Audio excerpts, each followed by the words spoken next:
오늘 우리에게 주신 하나님의 말씀은 누가복음 19장 28절에서 44절까지 말씀입니다. 하나님의 말씀을 봉독합니다. 하나님의 말씀을 경청하십시오. 예수께서 이 말씀을 하시고 예루살렘을 향하여 앞서서 가시더라. 감람원이라 불리는 산 쪽에 있는 벳바게와 베다니에 가까이 가셨을 때 제자 중 둘을 보내시며 이르시되 너희는 맞은편 마을로 가라. 그리로 들어가면 아직 아무도 타보지 않은 나귀 새끼가 메어 있는 것을 보리니 풀어 끌고 오라. 만일 누가 너희에게 어찌하여 푸느냐 묻거든 말하기를 주가 쓰시겠다 하라 하시매 보내심을 받은 자들이 가서 그 말씀하신 대로 만난지라. 나귀 새끼를 풀 때 그 임자들이 이르되 어찌하여 나귀 새끼를 푸느냐 대답하되 주께서 쓰시겠다 하고 그것을 예수께로 끌고 와서 자기들의 겉옷을 나귀 새끼 위에 걸쳐놓고 예수를 태우니 가실 때 그들이 자기의 겉옷을 길에 펴더라. 이미 감람산 내리막길에 가까이 오심에 제자의 온 무리가 자기들이 본 바 모든 능한 일로 인하여 기뻐하며 큰 소리로 하나님을 찬양하여 이르되 찬송하리로다. 주의 이름으로 오시는 왕이여 하늘에는 평화요 가장 높은 곳에는 영광이로다 하니 무리 중 어떤 바리새인들이 말하되 선생이여 당신의 제자들을 책망하소서 하거늘 대답하여 이르시되 내가 너희에게 말하노니 만일 이 사람들이 침묵하면 돌들이 소리 지르리라 하시니라. 가까이 오사 성을 보시고 우시며 이르시되 너도 오늘 평화에 관한 일을 알았더라면 좋을 뻔하였거니와 지금 내 눈에 숨겨졌도다. 날이 이를지라 네 원수들이 토둔을 쌓고 너를 둘러 사면으로 가두고 또 너와 및 그 가운데 있는 내 자식들을 땅에 메어치며 돌 하나도 돌 위에 남기지 아니하리니 이는 네가 보살핌 받는 날을 알지 못함을 인함이니라 하시니라. 오늘 우리에게 주신 이 말씀을 통하여 하나님께서 은혜 내려주시기를 원합니다.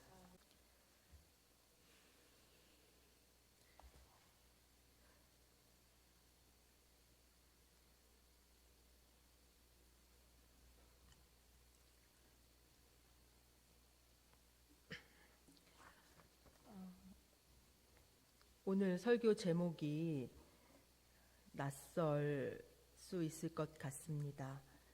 국어의 종려주일이라는 말이고요. 국어는 제가 만든 말은 아니지만 제가 여기서 가져온 말입니다. 지도를 봅니다. 이 지도를 보면 여기가 춘추 전국 시대의 지도예요. 초나라를 한번 찾아보시겠어요? 초나라가 있고 월나라가 있습니다. 초나라와 월나라가 전쟁을 하고 있었어요. 그런데 보시면 중간에 창장강을 사이에 두고 전쟁을 벌이고 있었습니다. 이 창장강은 장강이라고도 하고 양쯔강이라고 우리가 알고 있는 곳입니다. 근데 이 두 나라가 전쟁을 벌이는데 초나라는 월나라와 전쟁을 벌일 때 물길을 내려와서 전쟁을 치렀습니다. 기세가 대단했죠. 그러니까 위에서부터 물길을 따라서 밑으로 내려가니까 진격하기에는 너무 좋았습니다. 그런데 퇴각할 때는 사정이 달랐습니다. 물길을 거스려서 퇴각하는 일은 쉽지 않았어요.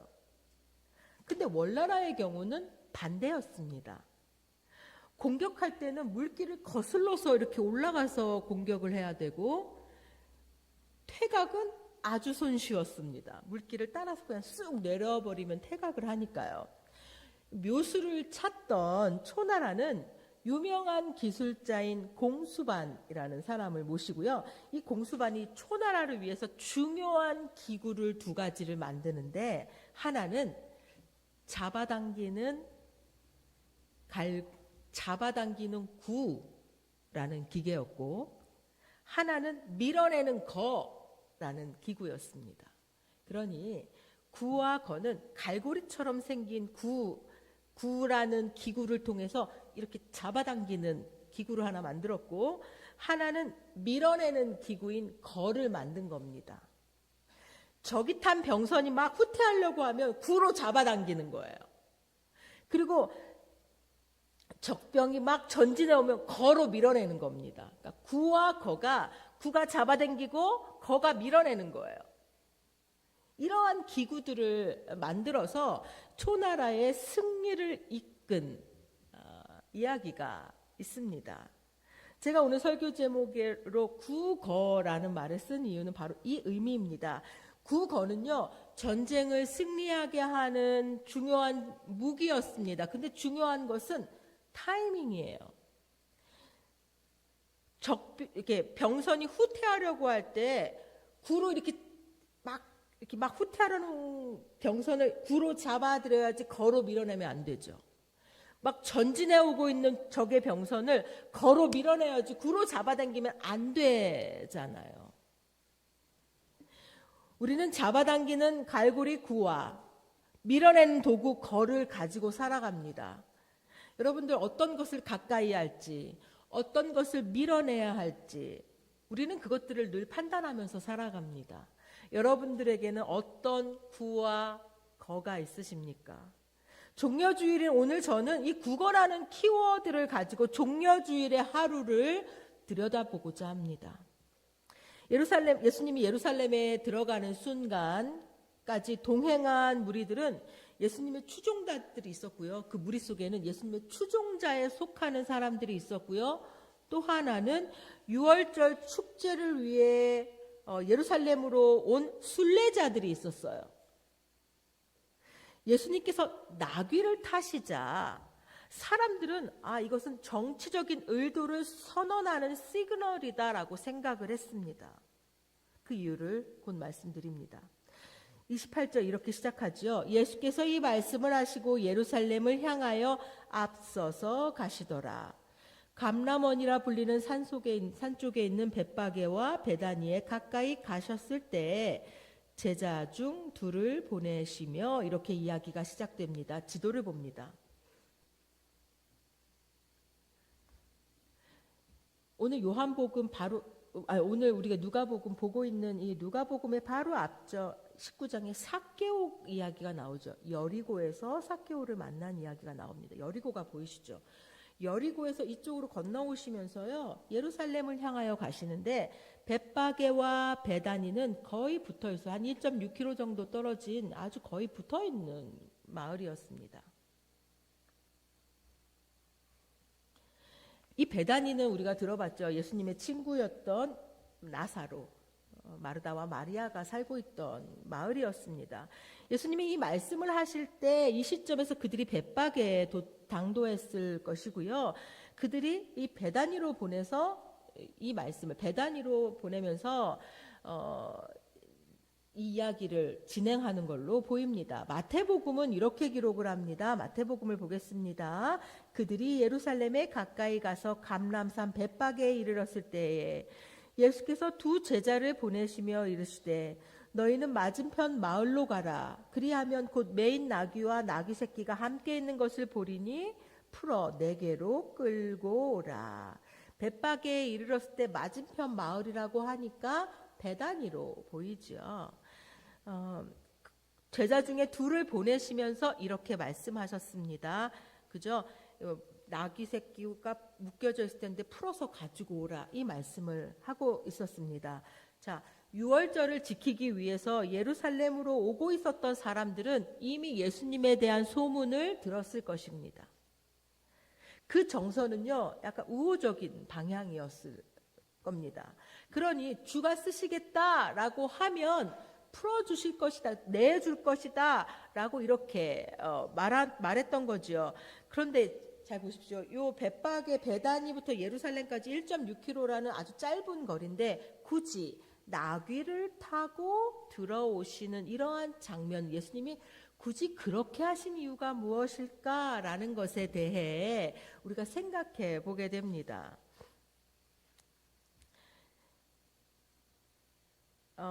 특별히 이 나귀 새끼인데 아무도 타보지 않은 30절, 오늘 본문 30절 이르시되 너희는 맞은편 마을로 가라.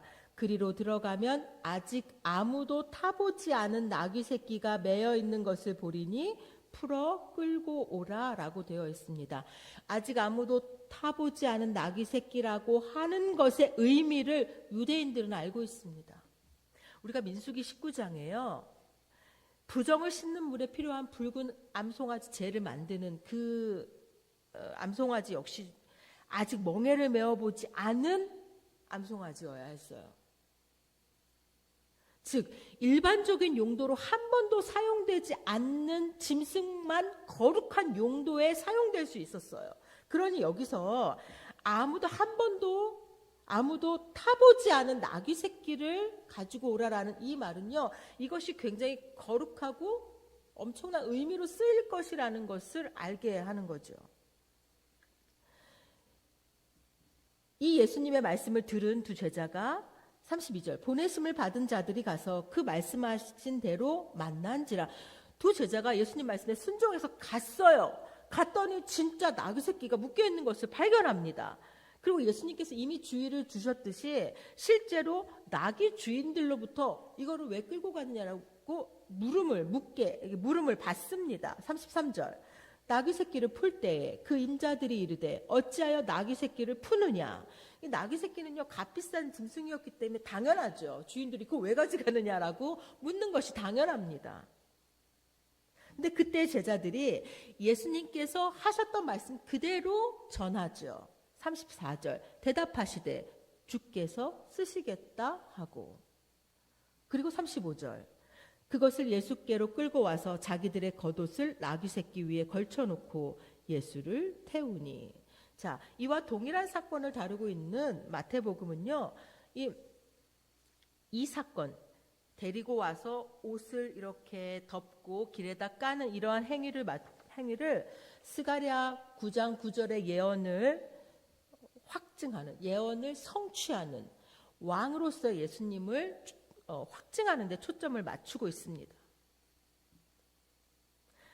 겉옷을 펴서 그곳을 지나가게 하시는 이러한 행위들은요, 우리를 다스릴 왕이라는 것을 확실하게 인정하는 행위예요.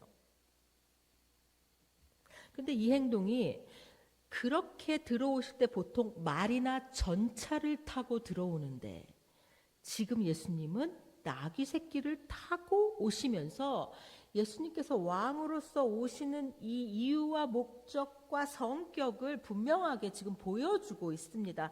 평강의 왕, 온유의 왕이라는 것을요.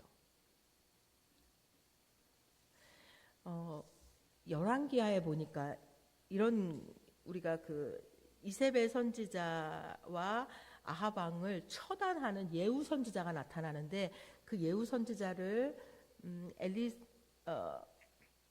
엘리사 선지자가 세울 때 이러한 장면이 등장합니다. 왕하 9장 13절 무리가 각각 자기의 옷을 급히 가져다가 섬돌 위 곧 예후의 밑에 깔고 나팔을 불며 이르되 예후는 왕이니라 하니라. 그러니까 이러한 행동 전체가 이스라엘 사람들은 알고 있는 거예요. 왕으로, 우리를 다스릴 자로, 우리의 왕으로 모신다는 그런 행위가 바로 지금 종려주일에 많은 사람들이 하고 있는 그러한 모습이었습니다. 자, 그런데 이날은요, 예수님이 십자가에 못 박히시는 주간의 첫날이었던 일요일이었고요. 오늘 거대한 유월절 축제가 시작되는 날이었습니다. 자, 일주일 동안 지속적으로 시작되는 유월절 축제에 사람들은 애굽에서의 탈출을 기뻐하며, 맞아, 우리의 유월절 그때 애굽에서 우리가 탈출했잖아, 이것을 기뻐하며 그것을 기념하기 위해서 전국에서 예루살렘으로 들어오고 있었어요. 무리 가운데 많은 사람들은 예수님에 대한 소문을 들었습니다. 사람들이 이미 예수님을 따르고 있습니다. 그러면서 하나님을 찬양하죠. 종려나무를 가지고 찬양하였다고 요한복음은 기록하고 있습니다. 그런데요, 정작 당사자이신 예수님은 지금 이 예루살렘으로 들어가는 행위가 무슨 일인 것을 알고 계셨습니다. 순환예고를 통해서 계속 말씀하셨거든요. 누가복음 18장 31절입니다. 예수께서 12제자를 데리시고 이르시되 보라, 우리가 예루살렘으로 올라가노니 선지자들을 통하여 기록된 모든 것이 인자에게 응하리라. 인자가 이방인들에게 넘겨져 희롱을 당하고 능욕을 당하고 침뱉음을 당하겠으며 그들은 채찍질하고 그를 죽일 것이나 그는 3일 만에 살아나리라 하시되, 이렇게 예고되었던 그 예루살렘이에요. 그런 일이 벌어질 것이라고 계속해서 말씀하셨던 그 예루살렘에 지금 들어와 계신 거예요. 이제부터 벌어질 일들을 아신 채 지금 서 계시고 지금 그 입성하시는 거예요. 이제 들어가면 무슨 일이 벌어지는 것을 압니다. 무슨 일이 벌어집니까? 이제부터 예수님께서 마주하실 일들은 진정한 정체성을 깨달아야 했던 사람들, 그 마땅한 사람들이 그렇지 못함으로 인해서 이제부터 그들의 손에 죽게 되는 일입니다. 지금 예수님이 예루살렘에서 들어가셔서 직면할 일들을 마땅히 하나님의 아들이신 예수 그리스도를 믿고 받아들이며 예수님을 영접해야 함이 마땅한 사람들임에도 불구하고 그렇지 않았던 유대인들에 의해서 이제 죽임을 당하는 일들이 예고되어 있고 지금 그 앞으로 가고 계시는 거죠. 그에게 치유를 받았던 사람들, 그의 말씀을 들었던 사람들, 그를 따랐던 사람들, 예수님께서 이 땅에 오신 이유를 통해서 그분이 누구이신지를 분명하게 알아야 했던 사람들에 의해서 이제 버려짐을 당하는 사건이 예루살렘에서 벌어진다는 겁니다. 지금 그것을 아시고 그 앞으로 가고 계시는 겁니다. 지금 들려오는 영광스러운 찬양은 호산나 이 찬양이요, 일시적일 것임을, 이 소리들은 금세 예수를 십자가에 못 박아라 라고 하는 외침으로 바뀔 것임을 예수님은 아셨습니다. 지금 예수님을 따르며 찬양하는 이들이 오직 자신의 구원, 로마로부터의 해방을 이루어질 지도자로 예수님을 믿고 싶었어요. 내 마음에서는 예수님은 그래야 돼요. 예수님은 반드시 그렇게 해주셔야 됩니다. 그들의 생각 속에서 예수님은 이미 로마로부터의 구원자였습니다. 앞서 설교의 키워드로 제시한 가까이 잡아당기는 구가 강력하게 발동됩니다. 6월절 축제의 기간에 그들이 애굽에서 탈출한 경험은 우리가 로마에서도 탈출할 수 있겠다라는 그 생각을 잡아당깁니다. 우리가 애굽에서도 탈출했듯이 우리가 로마의 앞제에서 로마에서도 탈출할 수 있겠다라는 그 생각을 가까이 합니다. 그들에게 구는 내가 기대하는 바입니다. 종려주일의 한쪽에서 일어나는 구, 회중들의 열망의 모습은 로마로부터 우리가 벗어나는 제2의 6월절이 이 사람을 통해서 일어날 것이다 라는 그 열망이었습니다. 종려주일의 한쪽의 구는 이러한 모습이었습니다. 그렇게 그 구를 붙잡고 있는 동안에 그들이 마땅히 해야 했던 생각들, 해야 했던 일들을 밀어내기 시작합니다. 제자들은요, 예수님께서 예루살렘에 죽으러 가신다는 그 순환 예고를 밀어냈습니다. 아니야, 그럴 리가. 아니야.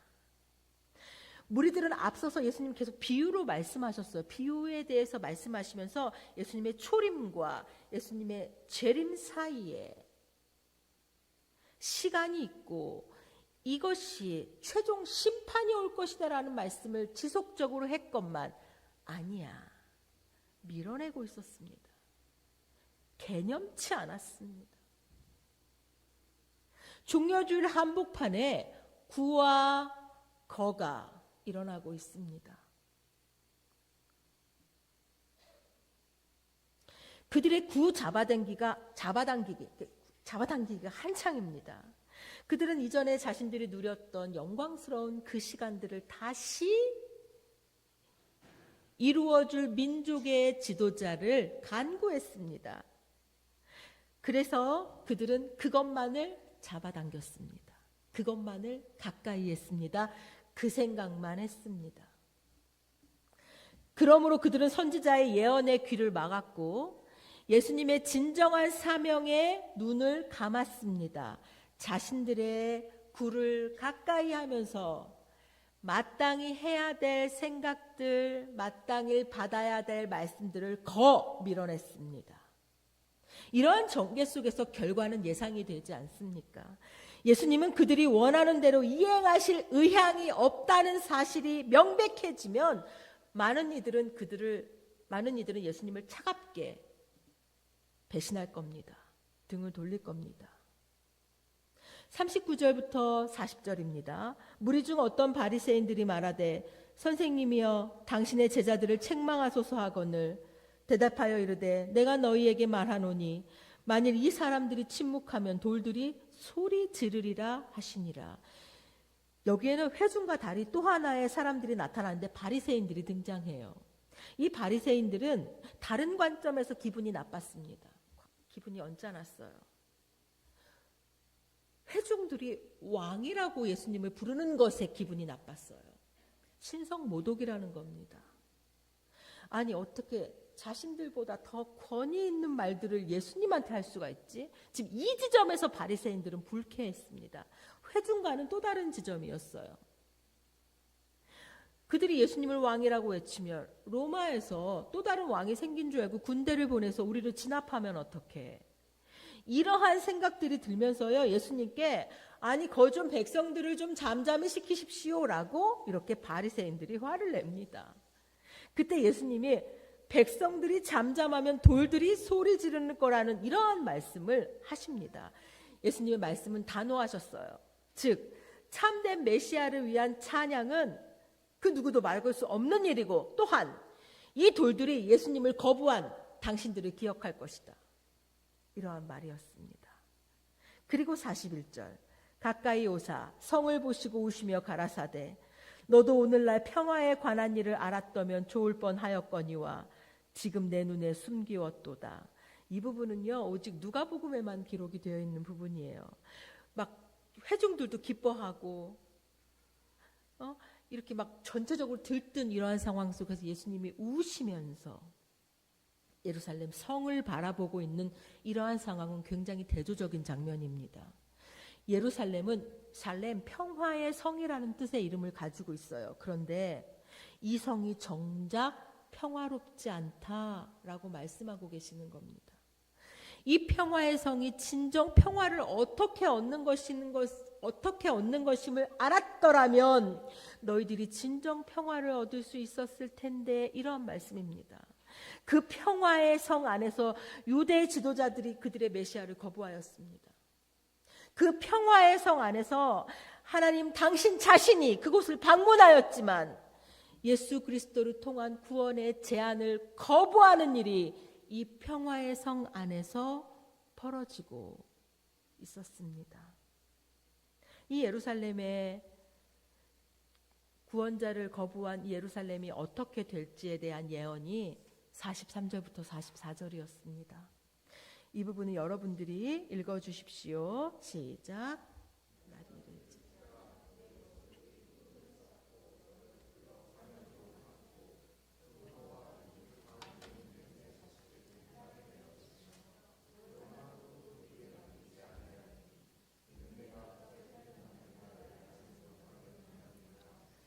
예수께서 이 말씀을 하신 지 약 40년 후에 이 예언은 실현됩니다. 주 66년에 유대인들은 로마의 압제로부터 해방되겠다고 저항의 봉기를 일으켰고요. 3년 후에 이 베스파시안의 황제의 아들 티투스가 반역을 진압하기 위해 예루살렘을 포위했고 70년에 예루살렘이 무너집니다. 이때 학살된 사람들이 60만 명에 해당됩니다. 오늘 종려주일에 관한 이 사건은요. 우리에게 구와 거에 대한 시각을 다시 해야 한다라는 가르침을 줍니다. 종려주일 한복판에서 우리는요. 구와 거에 실패한 사람들의 모습을 보았습니다. 즉 가까이 해야 되는 생각들을 가까이 하지 않고 가까이 해야 되는 생각들을 밀어내야 할 것들을 가까이 하는 모습들이 이 종려주일의 모습 속에 고스란히 나타나고 있습니다.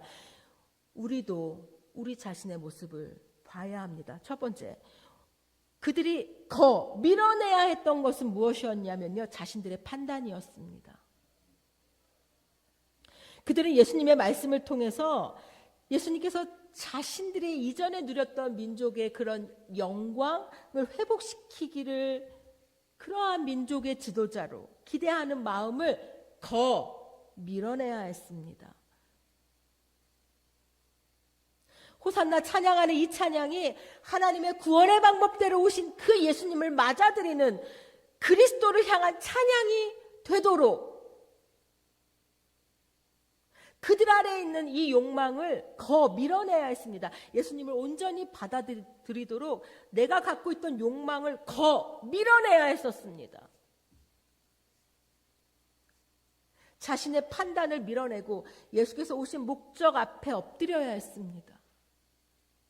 그런데 내 생각에는, 내가 생각하는 그리스도는 이래야 한다, 내가 기대하는 바는 이것다라는 이 생각에, 이 욕망을 끌어당김으로 인해서 마땅히 해야 되는 모든 생각들을 밀어냈습니다.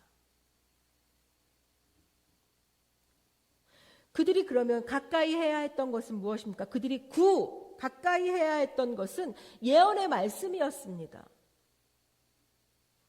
선지자들의 예언을 새기면서 예수님의 사명에, 예수님의 진정한 사명에 눈을 떠야 했었습니다. 이것을 잡아당겼어야 했습니다. 예수님의 예루살렘 입성을 통해서 구원의 역사하심을 바라보는 그것을 끌어당겨야 했습니다. 오늘 종려주의를 시작으로 이제부터 우리는 고난주간 월화수목금토주의 토요일까지 갈 것입니다. 이때 이 한 주 동안에 우리 성도들은 내가 무엇을 구하고 있고 무엇을 거하고 있는지를 똑바로 직면해야 할 것입니다.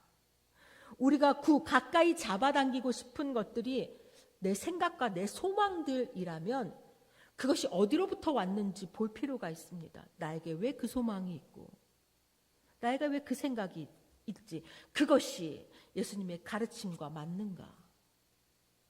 특별히 너무나 허술한 근거로 이래야 되는 거 아닙니까? 라고 생각하고 있다라면 우리의 구와 거를 점검할 수 있기를 바랍니다. 내일부터 영상으로 진행될 고난주간 새벽 예배의 주제는 그래서 주님 깨닫게 하소서입니다. 각자의 구와 거를 점검하십시오. 내가 끌어당기고 있는 욕망이 너무 커서 내가 마땅히 해야 하는 것을 밀어내고 있는 것은 아닌지, 혹시 내가 밀어내고 있는 것이 내가 마땅히 가까이 해야 하는 것인 아닌지 점검하십시오. 오늘 종려주일은 예수님의 고난을 바로 볼 수 있는 여정으로 우리를 인도합니다. 그때 그 자리에 우리가 있었다면, 그때 그 자리에서 우리는 예수님을 어떻게 인식하고 어떻게 맞이했을까요? 이 한 주 동안에 예수님과 함께 예루살렘 성 안으로 들어가십시오. 그래서 월요일 성전을 정화시키는 예수님을 만나시고, 화요일에 무화과 나무를 저주하시는 예수님을 만나시고, 만나는 과정 속에서 내가 구와 거, 내가 붙들고 있는 것과 밀어내는 것을 다시 점검할 수 있는 우리 모두가, 그래서 그리스도를 향한 믿음 안에서 새로워지는 우리가 되기를 간절히 바랍니다. 기도하겠습니다. 하나님, 예수 그리스도에 대한 우리의 작은 믿음이 구와 거를 혼돈하며 살고 있지 않은지 오늘 종려주의를 통해 보게 하시니 감사합니다. 이제 종려주의를 시작으로 하나님의 구원의 역사가 예수 그리스도를 통해 펼쳐집니다. 또렷하게 보게 하시고 우리의 자아가 깨어지고 구와 거의 자리가 바로 잡히는 믿음의 고난주간을 걷게 하여 주옵소서. 예수님의 이름으로 기도드립니다. 아멘.